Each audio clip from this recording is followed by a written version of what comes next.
জীবনে কখনো হতাশ হবেন না। জীবনে যাই হয়ে যাক না কেন কখনো হতাশ হবেন না। মনে রাখবেন আল্লাহ আপনার রব, আল্লাহ আপনার সাথে আছেন ইনশাআল্লাহ। এই সমাজ আপনাকে যেভাবে শেখায়, কিভাবে শেখায়, এই যে স্কুল, কলেজ, ইউনিভার্সিটি, চাকরি, বিয়ে, সন্তান প্রতিপালন, আর তারপর ইন্না লিল্লাহি ওয়া ইন্না ইলাইহি রাজিউন, এই তো শেখায় নাকি? সবসময় মনে রাখবেন যে আল্লাহ রাব্বুল আলামিনের পরিকল্পনাই আপনার উপরে সবচেয়ে বেশি অগ্রাধিকার যোগ্য, সমাজের পরিকল্পনা নয়।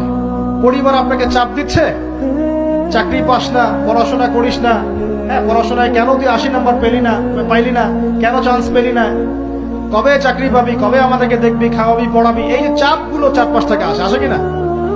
এতে করে অনেক যুবক দেখা যায় মাদকাসক্ত হয়, অনেকে দেখা যায় আত্মহত্যা করছে ইদানিং, করছে কিনা ভাই? এই শব্দটা থেকে আমি এই পয়েন্টটা আজকে লিখেছিলাম যে ভুলেও আল্লাহর প্রতি বিশ্বাস এবং তাওয়াক্কুল হারাবেন না।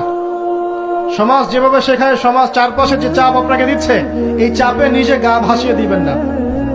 আপনি আল্লাহর কাছে দোয়া করবেন, আল্লাহর কাছে পথ চেয়ে নিবেন এবং আল্লাহর প্রতি তাওয়াক্কুল ভরসা করবেন। কখনো আত্মহত্যার পথ বেছে নিবেন।